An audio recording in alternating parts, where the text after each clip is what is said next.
Chapter 2, Designing the Team, Building Teams that Work from the Inside Out. Welcome back to Mastering MHAMBA, where we bridge management theory with real-world leadership practice. In this session, we'll explore Chapter 2 of Leigh Thompson's Making the Team, titled Designing the Team. If Chapter 1 explained what teams are, Chapter 2 teaches us how to build them effectively, step by step. We'll discuss how great leaders design teams with purpose, select the right mix of members, manage diversity, and establish productive norms that sustain performance. Section 1 Introduction, the Healthcare.gov turnaround story. Our story begins with one of the most famous team design case studies, the launch of Healthcare.gov. In 2013, the rollout was a disaster. Only 6 people successfully enrolled on day 1. To fix it, the government assembled the Marketplace Lite MPL team, a small elite, diverse group of engineers and designers from the tech industry. They lived and worked together in Maryland, operating like a startup, not a bureaucracy. Their focus was clear: simplify the platform, streamline the user experience, and save costs. Within a year, the rebuilt site worked smoothly and costs dropped from $250 million to just $4 million. The key lesson: team design matters more than leadership charisma. A well-structured, goal-driven, and diverse team can outperform even the strongest individual leader. Section 2, the core of team design. According to Thompson, a successful team begins with 3 responsibilities. First is defining the goal, understanding what success looks like. Second is selecting the right members based on skills, not convenience. Third is managing the process, ensuring coordination, communication, and adaptation. Research from Xerox's customer service teams found that well-designed teams outperform poorly designed ones, even under good leadership. In short, a great team design can compensate for leadership weaknesses. A bad design cannot be saved by leadership strength. Section 3, Defining the goal.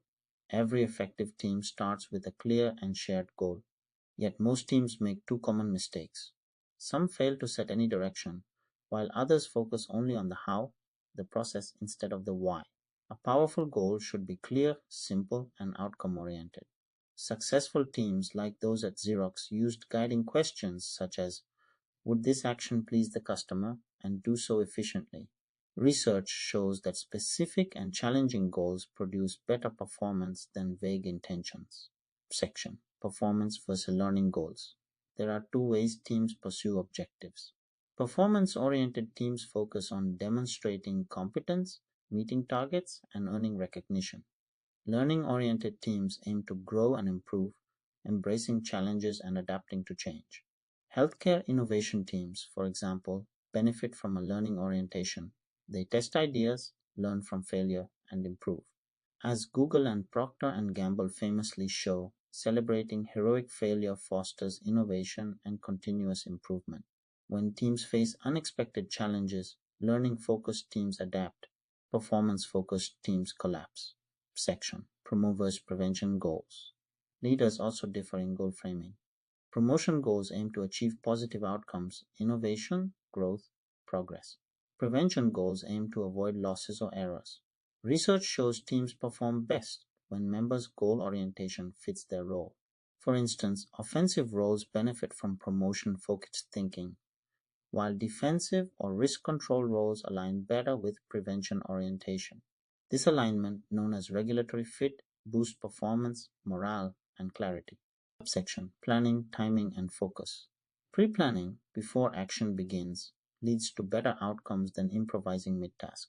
In healthcare or project teams, tools like checklists and shared dashboards enhance collaboration.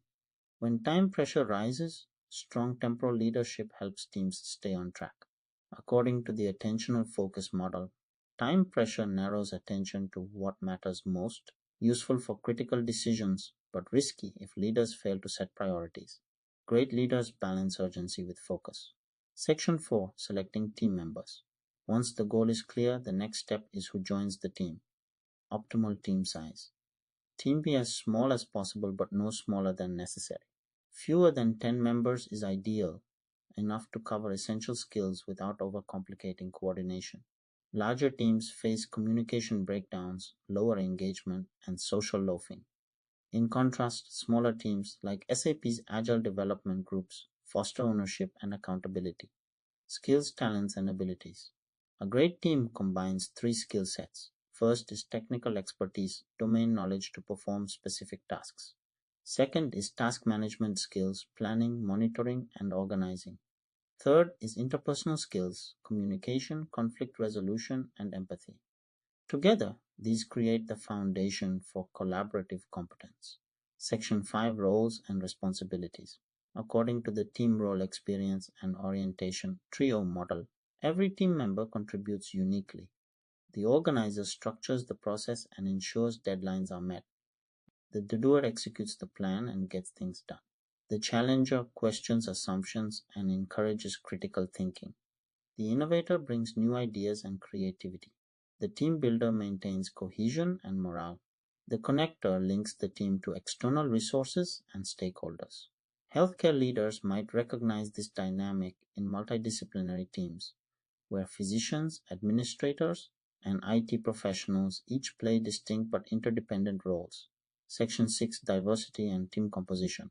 Diversity is not just about representation, it's about leveraging different perspectives. Thompson identifies three types of diversity. Social category diversity. Visible differences like gender or ethnicity, often linked to team cohesion and morale. Value diversity. Differences in beliefs or goals, which can spark conflict if unmanaged. Informational diversity. Differences in knowledge and experience, which drive innovation and problem solving. The best performing teams combine informational diversity with a shared commitment to learning.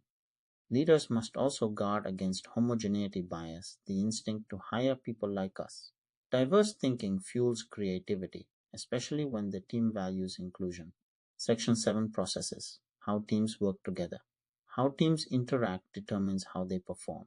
Task interdependence. Pooled interdependence. Members work independently, results are combined. Sequential interdependence. Each member's work depends on the one before, like a relay race. Reciprocal interdependence. Constant two-way interaction, ideal for complex or creative tasks. Team structure. Highly structured teams, like Volkswagen's production lines, maintain precision but can limit flexibility.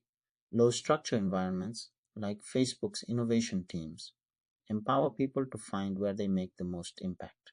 Effective leaders balance clarity with autonomy. Norms. Norms are the unwritten rules that shape team behavior, developed quickly and often unconsciously. To build positive culture, leaders must set healthy norms early, such as transparency, accountability, and respect. In healthcare, this might include expectations for patient safety huddles or cross-shift communication. Section 8 Team Coaching. The leader's role. Coaching builds teamwork, it doesn't replace it. Thompson and Hackman outline three coaching functions. First is educational coaching, builds knowledge and skill. Example, training team members on quality improvement methods.